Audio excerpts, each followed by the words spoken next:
নমস্কাৰ, মই doctor Nishant Rajkakati, consultant radiologist. আজি আমি এই ভিডিঅ'টোত আপোনালোকক এন'মেলি স্কেনৰ বিষয়ে ক'ম। এন'মেলি স্কেন কি হয়, এইটো কিমান প্ৰয়োজনীয়। আপোনাক যদি প্ৰেগনেঞ্চি এটা কয় যে আপুনি অকল এখন আল্ট্ৰাছ'ন'গ্ৰাফি কৰিব পাৰিব গোটেই প্ৰেগনেঞ্চিটোত, তেনেহ'লে আপুনি এই স্কেনখনক ল'ব লাগে। প্ৰেগনেঞ্চিৰ কাৰণে এইখন আটাইতকৈ গুৰুত্বপূৰ্ণ স্কেন। এন'মেলি মানে কি? এন'মেলি হৈছে যিকোনো বিসংগতি। বেবী এটা যেতিয়া ডেভেলপ হয় পেটৰ ভিতৰত, হয়তো তাৰ হাত ভৰি কিবা বিসংগতি থাকিব পাৰে, এইটো ষ্ট্ৰাকচাৰেল এন'মেলি। আৰু যদি ভিতৰত অৰ্গেনবিলাক যেনেকৈ কিডনী, ব্ৰেইন, হাৰ্ট এইবিলাক ডেভেলপ হওঁতে কিবা বিসংগতি হয়, সেইটো অৰ্গেন ডিফেক্ট বুলি কয়। এইবিলাক এন'মেলি বুলি কোৱা হয় ইংৰাজীত। এন'মেলি স্কেন মানে কি? যেতিয়া ৰেডিঅ'লজিষ্ট এজনে আপোনাৰ বেবীটো একদম মূৰৰ পৰা ভৰিলৈকে সকলোবিলাক অৰ্গেন চাই, সেইখনক এন'মেলি স্কেন বুলি কোৱা হয়। এন'মেলি স্কেন সাধাৰণতে কেতিয়া কৰা? সাধাৰণতে 19 পৰা 20 সপ্তাহৰ ভিতৰত কৰা। কেলে কৰা হয়?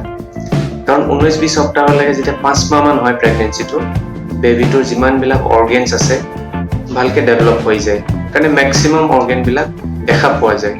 তাত যদি কিবা বিসংগতি হৈছে, কিবা ডিফেক্ট আছে, তেতিয়াহ'লে ধৰা পৰে। আৰু ইণ্ডিয়াত এটা ৰুল আছে, MTP এক্ট বুলি কয়, যোনটো medical termination of pregnancy act বুলি কয়। এই ৰুল মতে আপোনাৰ যদি প্ৰেগনেঞ্চিটো 22 সপ্তাহতকৈ বেছি হয়, তেনেহ'লে আপুনি লিগেলি বেবীটো এবৰ্চন কৰিব নোৱাৰে। তো সেইকাৰণে 19-20 সপ্তাহত যেতিয়া আপোনাৰ এন'মেলি স্কেনখন কৰোঁতে যদি কিবা ডিফেক্ট ধৰা পৰে, তেনেহ'লে 20-22 সপ্তাহৰ ভিতৰতে ডিচিশ্যন ল'ব লাগিব আৰু বেবীটোক এবৰ্ট কৰিব লাগিব। এন'মেলি স্কেন কৰিব যাওঁতে কিবা প্ৰিপেৰেশ্যন কৰিব লাগে। এনে কোনো বিশেষ প্ৰিপেৰেশ্যন নালাগে। আপুনি খালী পেটত নহ'লেও হ'ব, খাই আহিব পাৰে, বা প্ৰস্ৰাৱটো একদম ফুল হৈ নাথাকিলেও হ'ব।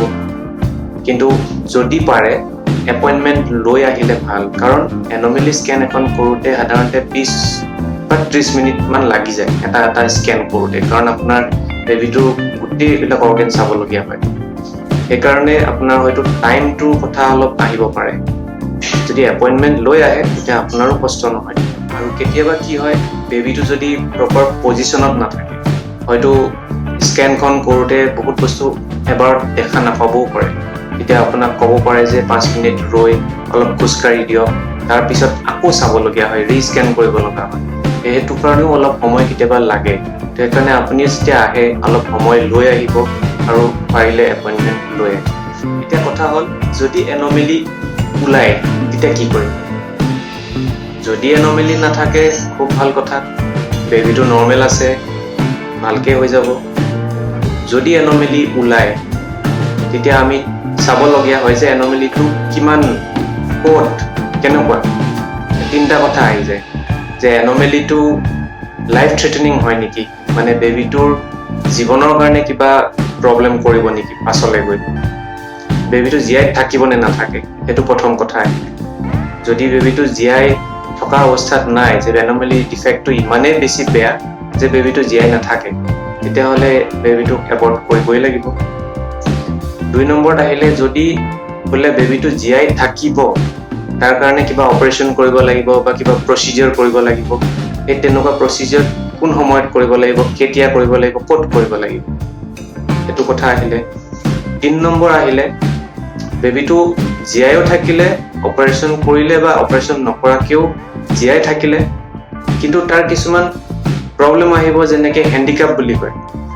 পিছলৈ গৈ কোৱালিটি অফ লাইফটো কেনেকুৱা হ'ব, যে অকলে থাকিব পাৰিবনে নে কাৰোবাৰ ওপৰত নিৰ্ভৰ হৈ তাৰ জীৱনটো যাব, সেইটো চাব লাগিব। সেই গোটেইখিনি বস্তু আমি পেৰেণ্টছৰ লগত কাউন্সিলিং কৰিব লগা হয়, যে কোনটো কৰিলে ভাল হ'ব, এইটো কৰিলে এনেকুৱা হ'ব, আগলৈ গৈ এইটো প্ৰব্লেম হ'ব পাৰে, বা ইয়াৰ উপায় আছে এইটো। গোটেইখিনি এটা ইনফৰ্ম আমি কাউন্সিলিং কৰি এটা ডিচিশ্যন ল'ব লগা হয়। আৰু কেতিয়াবা আমি এইটো ফিটেল মেডিচিন স্পেচিয়েলিষ্ট, হয়তো তেখেতলোকৰ ছেকেণ্ড অপিনিয়ন ল'ব লগা হয়। কিছুমান ডিফেক্টৰ কাৰণে আমি তেনেকৈ ছেকেণ্ড অপিনিয়ন ল'ব লগা হয়, কাৰণ তেখেতলোক এইটো বিষয়ত স্পেচিয়েলিষ্ট হৈ যায়। তো সেইমতে কিবা যদি অপাৰেশ্যনছ লাগে কিবা প্ৰচিডিউৰ্ছ লাগে তেখেতলোকে সেইটো হেণ্ডেল কৰে এনোমেলি স্কেন এখনত সাধাৰণতে কি কি বস্তু দেখা যায় তো দীঘলীয়া লিষ্ট এখন আছে মই লিষ্টখন আপোনালোকক দেখাই দিছোঁ একবাৰ পঢ়ি চাব পাৰে